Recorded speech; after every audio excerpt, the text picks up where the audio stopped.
सभी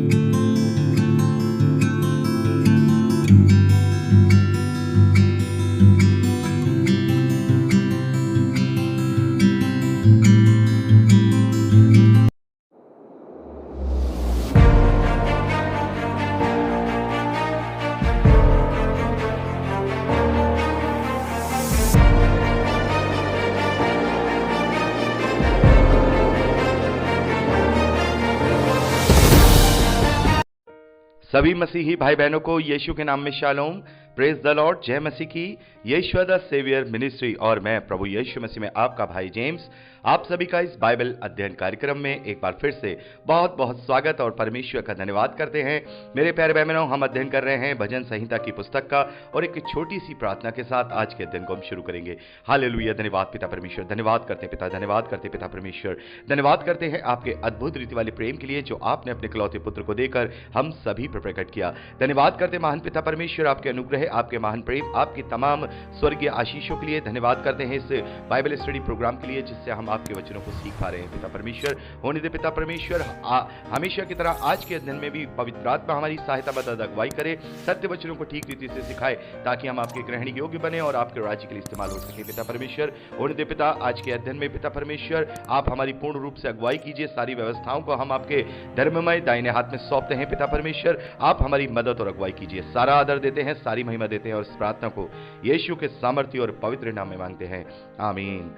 मेरे प्यारे भाई बहनों, अब तक हमने भजन संहिता में उसके 86वें अध्याय तक का अध्ययन किया था और आज हम 87वें अध्याय से आगे का अध्ययन करेंगे। 87वां अध्याय मेरे प्यारे भाई बहनों सॉन्ग ऑफ ज़ियोन या हम कहें सैयोन के गीतों की श्रेणी में आता है और ये सैयोन की स्तुति में गाया गया एक गीत है जो कोहरा वंशियों के द्वारा लिखा गया है। मेरे प्यारे भाई बहनों, जैसा कि आप जानते हैं कि यहूदियों के लिए जो सैयोन है यानी कि जो यरूशलेम का जो सैयोन पर्वत श्रृंखला है जो दाऊदपुर कहलाता है, जहां दाऊद का गढ़ है, जहां मंदिर को भी स्थापित किया गया, वो उनके लिए बहुत महत्वपूर्ण है और उनका मानना है कि परमेश्वर का डेरा यहां पर है और परमेश्वर यहां इसकी रक्षा करता है और परमेश्वर इस सैयोन का गढ़ है। लेकिन मेरे प्यारे भाई बहनों, हम जानते हैं कि असली सैयोन परमेश्वर का जो निवास स्थान है उसे कहा जाता है। और मेरे प्यारे भाई बहनों, यहां पर जिस सैयोन की, जिस उस गढ़ की जो प्रशंसा स्तुति की जा रही है, असल में ये उस सैयोन को लेकर कर रहे हैं जो इस धरती पर है, लेकिन ये जो असल में जो आत्मा में होकर जो प्रशंसा है ये उस असली सैयोन की है, उस असली पवित्र नगर की है, उस असली यरूशलेम की है जो नया यरूशलेम प्रभु यीशु मसीह के राज्य में हम प्रकाशित वाक्य में पढ़ते हैं। मेरे प्यारे भाई बहनों, यहां पर लिखा है उसकी नींव पवित्र पर्वतों में है और यहोवा सैयोन के फाटकों से याकूब के सारे निवासियों से बढ़कर प्रीति रखता है। हे परमेश्वर के नगर, तेरे विषय महिमा की बात कही गई है। तो मेरे प्यारे भाई बहनों, यहां पर जो लेखक हैं, भजनकार हैं, वो कहते हैं कि यहोवा सैयोन के फाटकों से, यानी कि सैयोन के फाटक यानी जो सैयोन पर्वत पर जिसे होली माउंट भी कहा जाता है, जहां पर जो मंदिर है वो बनाया गया है, जहां पर दाऊदपुर को जो दाऊदपुर कहा जाता है, दाऊद का गढ़ है, उससे यानी सैयोन के गढ़ से जो समस्त याकूब के यानी इजरायली लोग हैं, याकूब के निवासी हैं, यानी कि जहां इजराइल में रहने वाले लोग हैं, उन सब से बढ़कर परमेश्वर सैयोन के फाटकों से प्रीति रखता है। और यहां लिखा है, हे परमेश्वर के नगर, तेरे विषय महिमा की बातें की गई हैं। मेरे प्यारे भाई बहनों, हम जानते हैं कि उस सैयोन के लिए आत्मा में होकर बहुत बार महिमा की बातें की गई हैं, उसकी स्तुति की गई है, उसकी प्रशंसा की गई है। और जब हम उत्पत्ति की पुस्तक का अध्ययन कर रहे थे तो हमने वहां पर देखा था जो मोरिया पर्वत है, वहां पर इब्राहिम की परीक्षा होती है और अब्राहम से परमेश्वर कहता है तू वहां पर जा और वहां पर जाकर के मैं तुझे वो स्थान बताऊंगा जहां पर तुझे ये मेल बलि चढ़ानी है, माफ कीजिएगा, होम बलि चढ़ानी है। तो मेरे प्यारे भाई बहनों, जैसा कि हमने वहां पर बात की थी कि परमेश्वर के लिए वो स्थान, वो जगह कुछ स्पेशल है वो जगह जहां पर इब्राहिम की भी परीक्षा हुई, जहां पर सुलेमान के द्वारा पहली बार मंदिर स्थापित किया गया, जहां पर दाऊद के द्वारा मिलाप वाला तंबू और वाचा का संदूक स्थापित किया गया, जहां पर मेरे प्यारे भाई बहनों हम देखते हैं कि जो प्रभु यीशु मसीह हैं उनका भी जो क्रूसिफिकेशन है वो यरूशलेम के उन्हीं पहाड़ियों के आसपास हुआ है। तो मेरे प्यारे भाई बहनों, ये बहुत ही एक महत्वपूर्ण जगह है और यही पृथ्वी का पॉइंट पॉइंट होगा, यही पृथ्वी का पॉइंट होगा। हम जानते हैं कि प्रभु यीशु मसीह जब इस धरती पर 1000 साल का फिजिकल रूप से राज्य करेंगे तो वो उसी जगह पर करेंगे, उसी जगह से करेंगे। और ये धरती का वो यरूशलेम होगा, जो इस धरती का जो सिय्योन होगा, जिसके फाटकों में परमेश्वर रहता है, जिसके गढ़ों में परमेश्वर रहता है। मेरे प्यारे भाई बहनों, इसीलिए ये सारी महिमा, ये सारी स्तुति उस सिय्योन के लिए की जा रही है। वहां यहूदी जो हैं, इजरायली जो हैं, उस वक्त उसको समझ रहे थे कि ये जो यरूशलेम है, ये अभेद है। अभेद का मतलब इसे कोई नहीं भेद सकता, इसे कोई नहीं जीत सकता। यहां पर जो राज्य करेगा वो हमेशा हमेशा सुरक्षित रहेगा और परमेश्वर उसका दृढ़ गढ़ ठहरेगा। लेकिन मेरे प्यारे भाई बहनों, हम देखते हैं कि वो गढ़ भी ढाए गए, हम देखते हैं वो मंदिर भी ढाया गया, हम देखते हैं कि यहूदी लोग बंधुआई में भी आ गए। लेकिन जब प्रभु यीशु मसीह का जो राज्य होगा, जिसके विषय में यहां जिस परमेश्वर के नगर के विषय में जो महिमा की बातें की गई हैं, उसके गढ़ को कोई ढा नहीं सकेगा, उसके गढ़ों को कोई ढा नहीं सकेगा। मेरे प्यारे भाई बहनों, उस समय उसका समस्त धरती पर उसका बोलबाला होगा। हम जानते हैं कि जो शैतान है उसे 1000 साल के लिए बंदी बना दिया जाएगा, और उस वक्त जो बची कुची जातियां होंगी जो गोग और मगोग कहलाई जाएंगी। और मेरे प्यारे भाई बहनों, उस नगर में, उस पवित्र नगर में जो सिय्योन का असली राज्य होगा, जिसका राजा हमारा राजाओं का राजा, प्रभुओं का प्रभु यीशु मसीह होगा, और उसमें जो लोग होंगे वो पहले पुनरुत्थान के जो भागी होंगे, जो विश्वासी होंगे, वो उसके साथ राज्य करेंगे। और मेरे प्यारे भाई बहनों, यहां पर लिखा है 4 वचन से, मैं अपने जान पहचान वालों से रहब और बाबेल की भी चर्चा करूंगा। पलिश्त, सोर और कूश को देखो, वह यहां उत्पन्न हुआ था, और सिय्योन के विषय में यह कहा जाएगा, अमुक अमुक मनुष्य उसमें उत्पन्न हुआ था, और परम प्रधान आप ही उसको स्थिर रखे।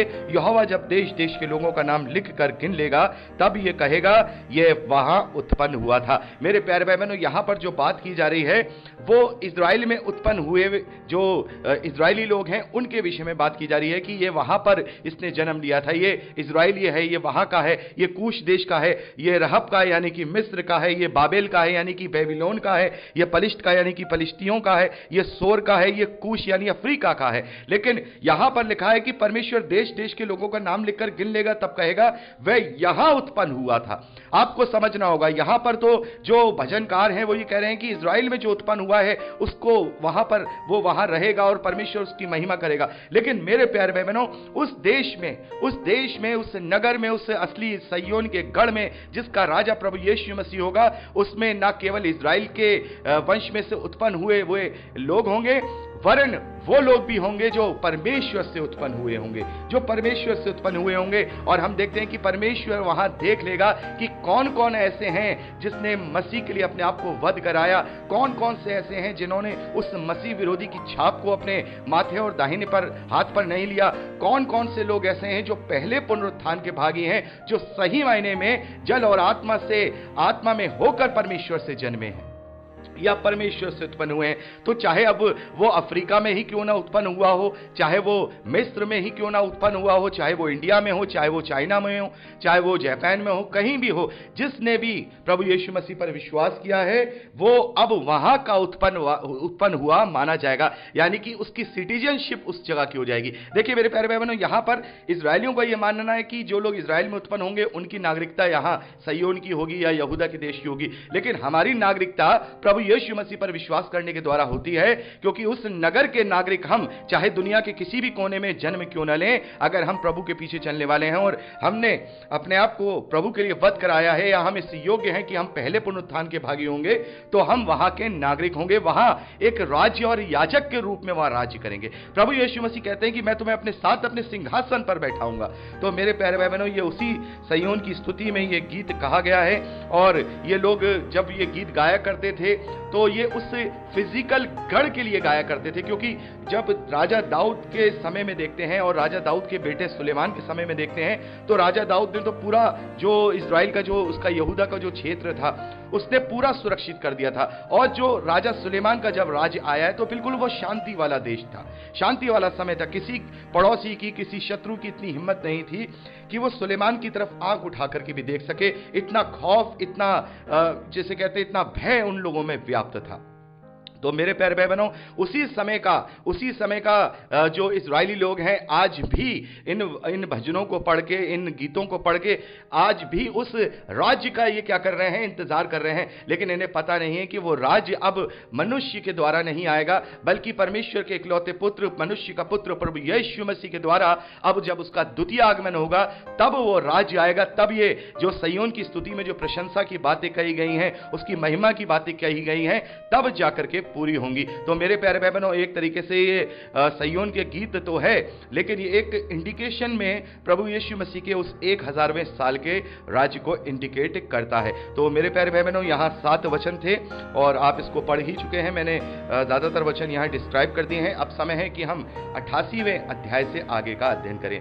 मेरे प्यारे भाई बहनों, 88वां अध्याय मृत्यु से बचाने की प्रार्थना है कि हे परमेश्वर, मुझे इस मृत्यु से बचा ले। और ये जो प्रार्थना है, ये जो भजन है, एजरा वंशी हेमान के द्वारा लिखा गया है। हेमान के विषय में आप इतिहास की पहली पुस्तक 6 अध्याय 31वें वचन से आगे पढ़ सकते हैं, जहां हेमान, आसाप, इन सब के विषय में लिखा गया है। और ये वो गायक थे जिन्हें दाऊद ने मंदिर में भजनों को गाने के लिए ठहराया था, और आसाप उनमें प्रधान था। और यहाँ हेमान का केवल एक ही भजन इस भजन संहिता की पुस्तक में लिया गया है, लेकिन आसाप के 3 भजनों को हम इस भजन संहिता की पुस्तक पे पाते हैं। तो मेरे प्यारे भाई बहनों, ये जो प्रार्थना का भजन है, ये एक ऐसे व्यक्ति की प्रार्थना है जो बहुत दिनों से बीमार है, बहुत दिनों से पीड़ा में पड़ा हुआ है, और अब उसे इस बात का एहसास हो रहा है कि उसे अब जल्दी मृत्यु आ जाएगी। तो मृत्यु से बचाने के लिए, अपनी पीड़ाओं को दूर करने के लिए और स्वस्थ होने के लिए यहां पर उस पीड़ित व्यक्ति की यह प्रार्थना है। मेरे प्यारे भाई बहनों, भजन संहिता में हर प्रकार के जो भजन है वो पाए जाते हैं, क्योंकि ये पूरा जो संग्रह है इजरायलियों के लिए, ये संग्रह था कि वो अलग अलग सर्कमस्टेंसेस में, अलग अलग सिचुएशंस में इन भजनों का इस्तेमाल वो परमेश्वर से प्रार्थनाओं में, परमेश्वर से स्तुति में, धन्यवादी में, और अपनी सहायता, मदद के लिए और चंगाई के लिए वो इन भजनों का इस्तेमाल किया करते थे। और आज बहुत सारे ऐसे विश्वासी हैं जो बहुत ज्यादा शारीरिक पीड़ाओं से जो है उसमें ग्रसित हैं, बहुत दिनों से किसी बीमारी से ग्रसित हैं,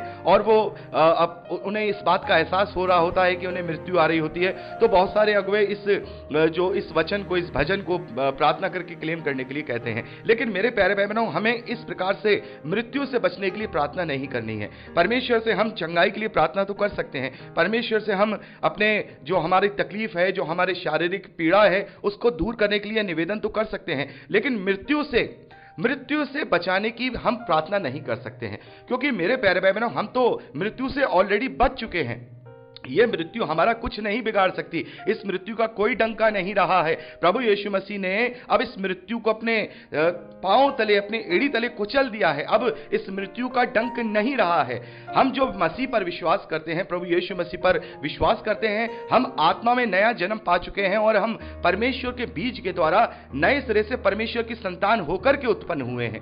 और अब हम पर मृत्यु प्रभुता नहीं करेगी, क्योंकि प्रभु यीशु मसीह मृत्यु पर जयवंत है, और उसी की समानता में उसके पीछे चलने वाले, जैसा वो मुर्दों में से जी उठा, वैसे ही उसके पीछे चलने वाले लोग भी जी उठेंगे पुनरुत्थान के साथ। तो मसीही विश्वासियों पर मृत्यु का कोई डंक नहीं है, मृत्यु की कोई अब उन पर भय नहीं है। इसीलिए अब मृत्यु से बचने के लिए प्रार्थना हम नहीं कर सकते हैं, क्योंकि हम इस सड़ाहट वाले शरीर को ज्यादा अपने जीवन के लिए अब महत्वपूर्ण नहीं समझते हैं। हम जानते हैं कि जितना समय हमारे पास इस धरती पर है, उतना ही हमारे लिए बहुत है कि हम अपने आप को परमेश्वर के ग्रहण योग्य बना सके। तो इसीलिए परमेश्वर की इच्छा अपने जीवन में पूरी हो, इस प्रकार की प्रार्थना करें। यदि परमेश्वर चाहता है कि हम 100 साल जिए, तो परमेश्वर हमें 100 साल जिलाएगा। यदि परमेश्वर चाहता है कि हम केवल 60 साल जिए, तो केवल हम 60 साल जिएंगे। तो इस मृत्यु के लिए हमें प्रार्थना नहीं करनी है, हमें इस मृत्यु के लिए प्रार्थना नहीं करनी है। इसीलिए जो पौलुस है वो कहते हैं, rightly divided the word of truth, यानी सत्य के वचन को जो ठीक रीति से काम में लाता हो। हम तो उस मृत्यु से बच गए, सबसे बड़ी मृत्यु से बच गए। अब हम मरेंगे नहीं, क्योंकि प्रभु ने तो यही वादा किया है ना कि जो कोई उस पर विश्वास करेगा वो नाश नहीं होगा, परंतु अनंत जीवन पाएगा। तो हमारे लिए तो अनंत जीवन है। तो हम इस प्रकार से मृत्यु से बचाने के लिए परमेश्वर से प्रार्थना नहीं करें और ना ही करनी चाहिए। हाँ, पीड़ाओं को दूर करने के लिए प्रार्थना करें, चंगाई को प्राप्त करने के लिए प्रार्थना करें, अपनी बीमारी को दूर करने के लिए निवेदन करें। ये सारी बातें हम कर सकते हैं। अपने जीवन को सहज करने के लिए परमेश्वर से प्रार्थना करें, उसके द्वारा धीरज का और जो हमें सबर का जो आत्मा है उसको प्राप्त करने के लिए, उसको मांगने के लिए प्रार्थना करें, लेकिन मृत्यु से बचाने की हमें प्रार्थना नहीं करनी है। जो इजरायली थे उनका जीवन पूरी तरह से जो फिजिकल था, भौतिक था, और उनका राज्य भी भौतिक था, उनकी प्रतिज्ञा भी भौतिक थी, इसीलिए वो भौतिक बातों की डिमांड परमेश्वर से करते थे। लेकिन आज हमारे लिए प्रतिज्ञा भी आत्मिक है, हमारे लिए राज्य भी आत्मिक है, हमारे लिए जो जीवन है वो भी अनंत जीवन का है। तो हमें इस सड़ाहट वाली जीवन के लिए प्रार्थना नहीं करनी है। तो मेरे प्यारे भाई बहनों, इस प्रकार से हमने 87वें अध्याय और 88वें अध्याय का अध्ययन यहां कंप्लीट किया है, और मैं यहां 88वें अध्याय को एक एक वचन करके यहां अध्ययन नहीं करा रहा हूं। इसकी मूल भावना मैंने आपको बता दी है, और आप इसको पढ़ करके ही अपने आप से समझ सकते हैं। तो जो 89वां अध्याय है उससे आगे का अध्ययन अगली रिकॉर्डिंग में करेंगे। प्रभु आपको आशीष दे।